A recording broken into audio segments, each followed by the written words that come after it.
दोस्तों, कई बार ऐसा होता है बैंक हमारा टीडीएस डिडक्ट कर लेता है और इस टीडीएस को सरकार को जमा कर देता है। इस टीडीएस को रिफंड के रूप में वापस पाने के लिए हमें अपनी इनकम टैक्स रिटर्न फाइल करनी पड़ती है। हम इनकम टैक्स रिटर्न फाइल करते हैं, उस इनकम को उस साल दिखाते हैं और उस साल हम अपना टीडीएस जो है रिफंड के रूप में क्लेम कर लेते हैं। लेकिन मैं अगर आपसे कहूं, जो बैंक है, फाइनेंशियल इंस्टीट्यूशन या कोई अदर डिडक्टर अगर ये गलती करते हैं कि वो उस साल ना काट कर टीडीएस आपका अगले साल काट लेते हैं। एग्जाम्पल के तौर पर 22-23 में बैंक ने आपको ब्याज की इनकम दी, लेकिन जो टीडीएस डिडक्ट किया गया वो असेसमेंट ईयर में डिडक्ट करके सरकार को जमा कर दिया, यानी गलत असेसमेंट ईयर उस टीडीएस रिटर्न के द्वारा डाला गया, जिस वजह से आपके 26 के अंदर वो टीडीएस आपके फाइनेंशियल ईयर 22-23 में नहीं बल्कि फाइनेंशियल ईयर 23-24 के अंदर रिफ्लेक्ट कर रहा है। अब आपने तो अपनी इनकम टैक्स रिटर्न भर दी, उस इनकम को भी बुक कर दिया और जो रिवाइज रिटर्न की जो डेट थी वो भी जा चुकी है। तो इस केस में ज्यादातर दिक्कत हो जाती है, जो टीडीएस है वो अटक जाता है, वो वापस नहीं मिल पाता है टैक्स पेयर को, भले उसने अपनी इनकम क्यों ना दिखा दियो, क्योंकि जब तक अगर बैंक जो है वो टीडीएस रिटर्न रिवाइज नहीं करती तब तक आपका 26 के अंदर 22-23 के अंदर वो टीडीएस अमाउंट रिफ्लेक्ट नहीं होता। और आप सभी को पता है बैंक के पास इतने काम होते हैं कि बैंक कभी भी आपकी सुनवाई नहीं कर पाती और वो रिवाइज ज्यादातर केसेस में नहीं कर पाती। तो दोस्तों, इस केस में हम क्या करें, कैसे अपनी टीडीएस को वापस पाएं? तो दोस्तों, इसी चीज को सुलझाने के लिए, सॉल्व करने के लिए इनकम टैक्स डिपार्टमेंट द्वारा एक नोटिफिकेशन जारी किया गया और उस नोटिफिकेशन के अंदर ये जो नोटिफिकेशन था वो अमेंडमेंट फाइनेंस एक्ट के हिसाब से था, जो बजट 2023 के अंदर आया था, जिसके बाद ये नोटिफिकेशन जारी किया गया था और इस नोटिफिकेशन के अंदर एक फॉर्म जारी किया गया है। यानी इनकम टैक्स डिपार्टमेंट ये कहता है कि आपको किसी भी बैंक के पास, डिडक्टर के पास जाने की जरूरत नहीं है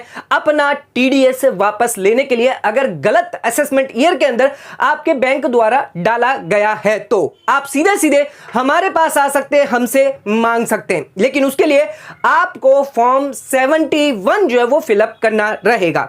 दोस्तों, इस फॉर्म के थ्रू अब आपका जो टीडीएस, अगर आपने इनकम टैक्स रिटर्न फाइल कर दी, अपनी इनकम दिखा दी, लेकिन आपका जो टीडीएस है उस साल नहीं आया है, अगले साल आया है, तो भी इनकम टैक्स डिपार्टमेंट इस फॉर्म के जरिए आपको टीडीएस जो है पूरा का पूरा आपके बैंक अकाउंट में जारी कर देंगे। तो आज के हमारे इस वीडियो के अंदर हम ये जानेंगे क्या है फॉर्म 71, इसकी क्या क्या डिटेल होने वाली है। ध्यान रखिएगा, इस फॉर्म की टाइम लिमिट भी दी गई है, यानी टाइम लिमिट अगर क्रॉस हो जाती है तो उस केस में आप इसको क्लेम नहीं कर पाएंगे। कौन से ऐसे केसेस हैं जिसके अंदर हमें 71 जो है वो भरना होगा और कौन से केस है जिसमें हमें 71 भरने की कोई आवश्यकता नहीं है, उसके लिए ऑलरेडी प्रोविजन दिए गए इनकम टैक्स के अंदर, हम उसी के थ्रू अपना इनकम जो रिफंड होगा हमारा वो हम मंगवा सकते हैं। इसके अलावा हम ये भी आपको बताएंगे कि कैसे आपको सबमिट करना है फॉर्म 71, क्या होगा इसका फॉर्म, कैसे होगा, इसकी डिटेल क्या होगी, इसकी पूरी जानकारी आज के इस वीडियो के अंदर हम डिटेल में देने वाले हैं। दोस्तों, अगर आप नए हैं तो चैनल को सब्सक्राइब जरूर कर लीजिएगा और यह वीडियो आपके लिए बहुत ज्यादा इंपॉर्टेंट होगा, क्योंकि यह जानना आपके लिए जरूरी है कि अगर आपका टीडीएस जो है वो गलत असेसमेंट ईयर में अगर जमा हो गया है तो उसे वापस कैसे मंगाया जाए बिना किसी बैंक या डिडक्टर को रिक्वेस्ट करते हुए। तो आज का वीडियो बहुत इंपॉर्टेंट है, चैनल बनाए तो सब्सक्राइब कर लीजिए और बेल आइकन पर नोटिफिकेशन पे क्लिक कर लीजिए ताकि आपको आने वाले सभी नोटिफिकेशन रिगार्डिंग हमारे वीडियोस रेगुलरली मिलते रहें। आइए स्टार्ट करते हैं अपना आज के वीडियो को बिना देरी करते हुए।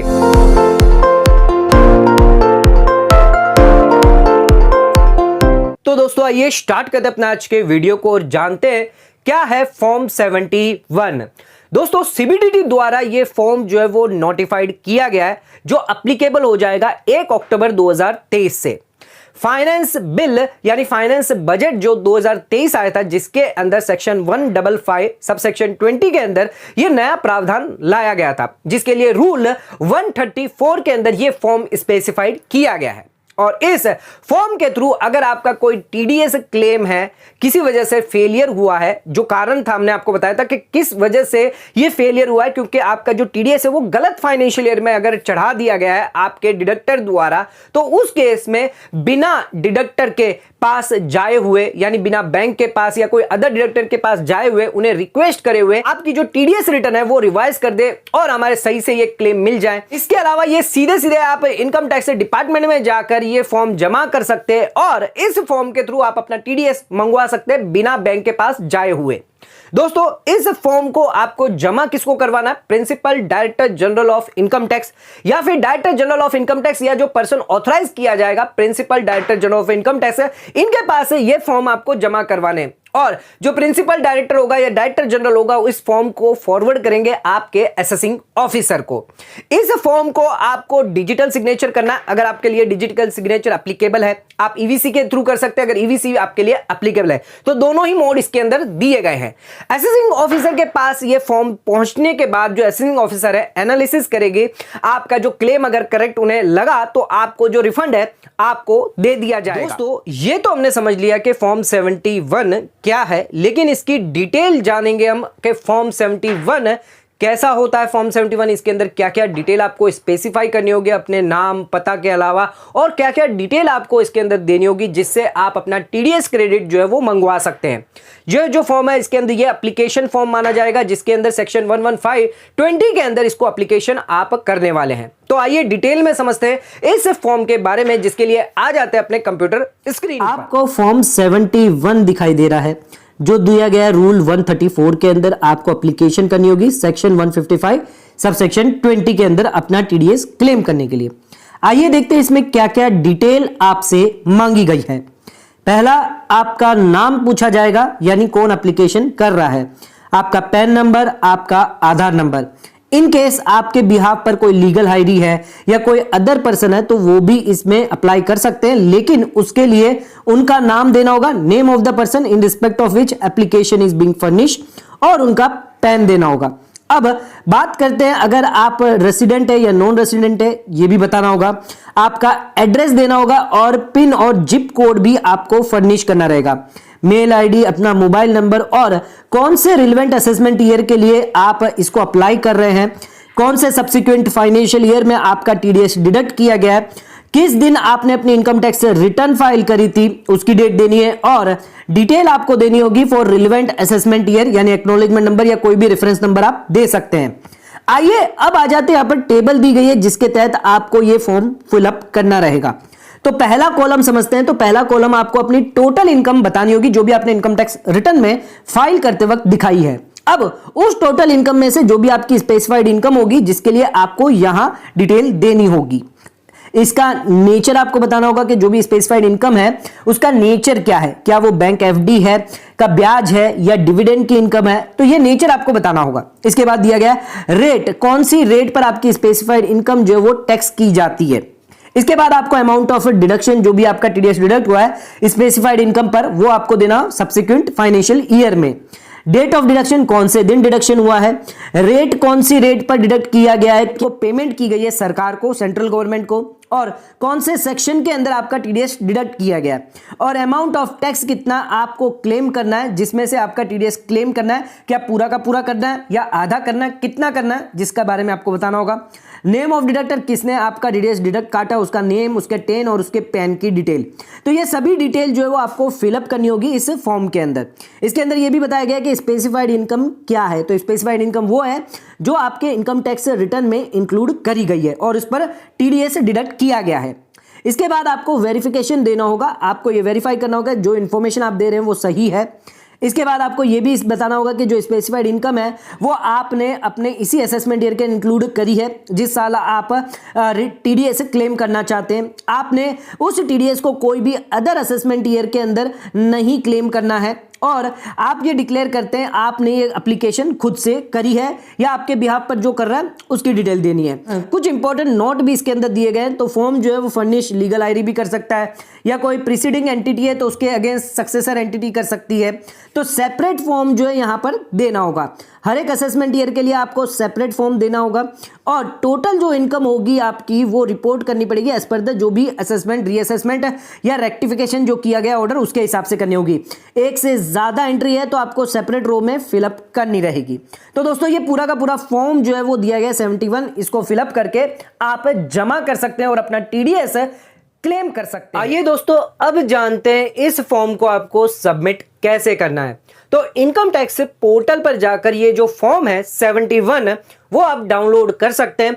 फॉर्म को आप manually principal director general of income tax या director general of income tax के वहां जो है वो भेज सकते हैं। दोस्तों इसके अलावा आप चाहें तो ऑनलाइन भी कर सकते हैं, लेकिन फिलहाल अभी ऑनलाइन ये फॉर्म अवेलेबल नहीं कराया गया है।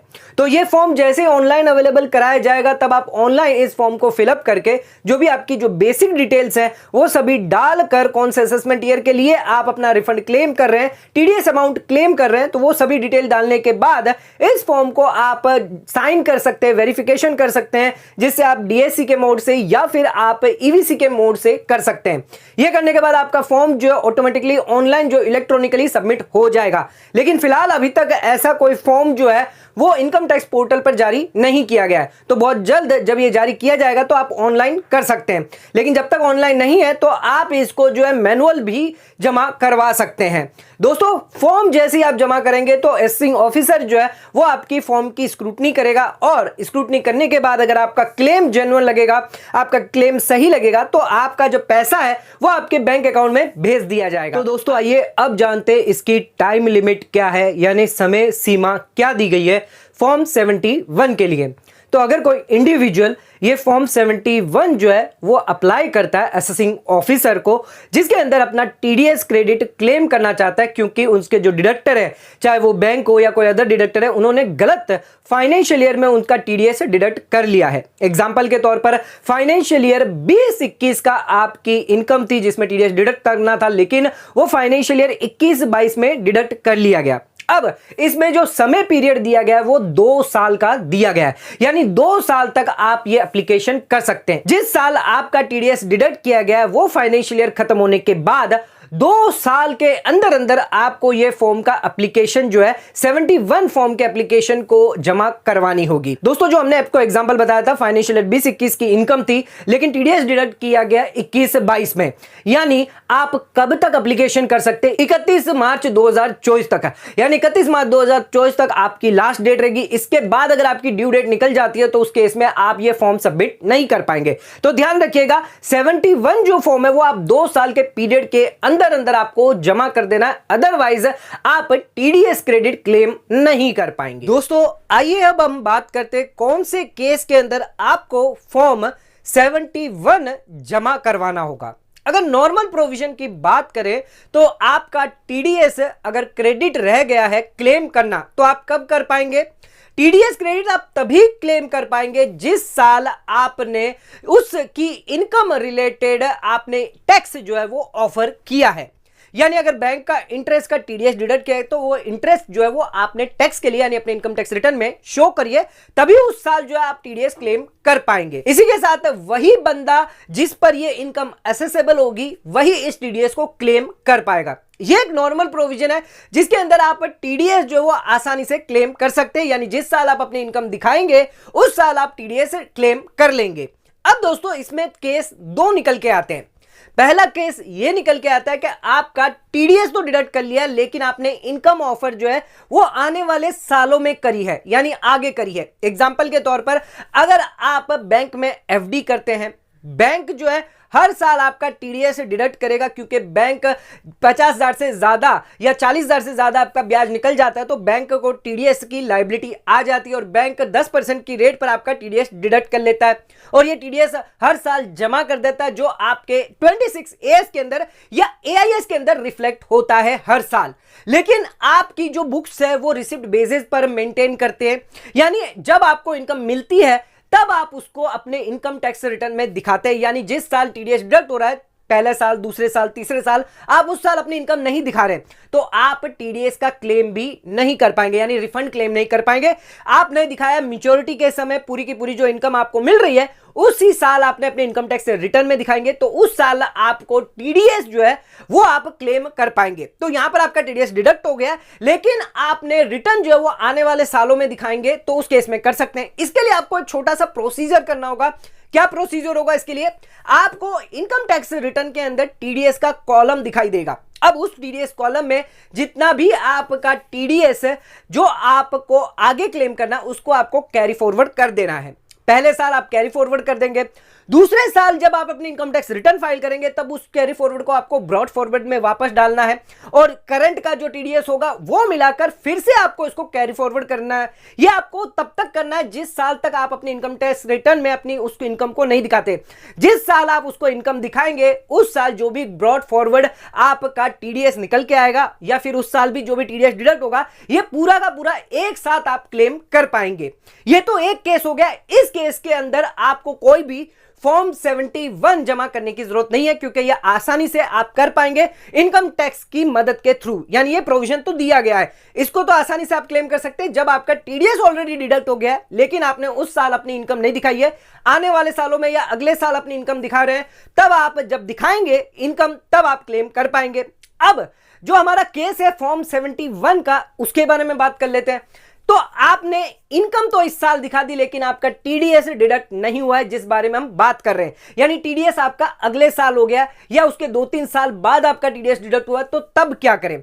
ना ही हम अपनी इनकम टैक्स रिटर्न रिवाइज कर सकते हैं क्योंकि टाइम लिमिट समझ लो निकल गई है। टाइम लिमिट जो है वो ड्यू डेट जो है वो जा चुकी है जिस वजह से हम रिटर्न रिवाइज नहीं कर सकते। हमने जो हमारे बैंक है या डिडक्टर है उसको रिक्वेस्ट करिए रिवाइज करने के लिए लेकिन वो रिवाइज नहीं कर रहे हैं। तो इस केस में एसएससी को दिक्कत हो जाती है टीडीएस वापस रिफंड के रूप में लेने के लिए, परेशानी हो जाती है और कई बार तो टीडीएस रिफंड आता ही नहीं है। तो इस केस में आपको क्या करना है? फॉर्म 71 जमा करना है। रूल 134 के अंदर असेसिंग ऑफिसर को 2 साल का इसमें समय पीरियड आपके लिए दिया जाएगा। यानी जिस साल आपका टीडीएस डिडक्ट हुआ है उसके 2 साल के अंदर तक आप इसको जमा कर सकते हैं और अपना टीडीएस जो है वो क्लेम कर सकते हैं।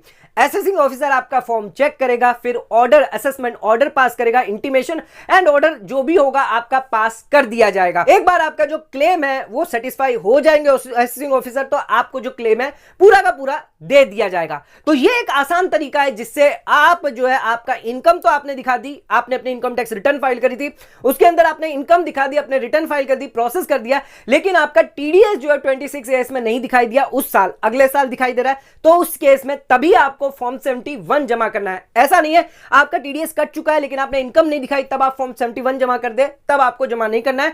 आपको जब इनकम दिखाएंगे पर अपने रिटर्न टीडीएस जो है वो आपके आगे वाले आने वाले सालों में आपको दिख रहा है तभी आपको जो है टीडीएस क्लेम करना है फॉर्म 71 के थ्रू। तो दोस्तों अब हम आसानी से अपना टीडीएस क्रेडिट क्लेम कर पाएंगे अगर हमारे डिडक्टर ने बैंक ने गलत फाइनेंशियल ईयर में हमारा टीडीएस जमा कर दिया तो उसके लिए फॉर्म 71 भरकर हम अपना टीडीएस क्लेम कर पाएंगे जिसके लिए 2 साल का समय पीरियड दिया गया है। तो दोस्तों ये पूरा तरीका था जिससे आप फॉर्म 71 जो है जमा करवा कर उसमें सभी डिटेल भर के अपना क्लेम ले पाएंगे। तो दोस्तों आज का वीडियो अगर आपको पसंद है तो चैनल को लाइक सब्सक्राइब शेयर जरूर करिएगा, ज्यादा शेयर जरूर करिएगा। वीडियो को यही खत्म करते, धन्यवाद।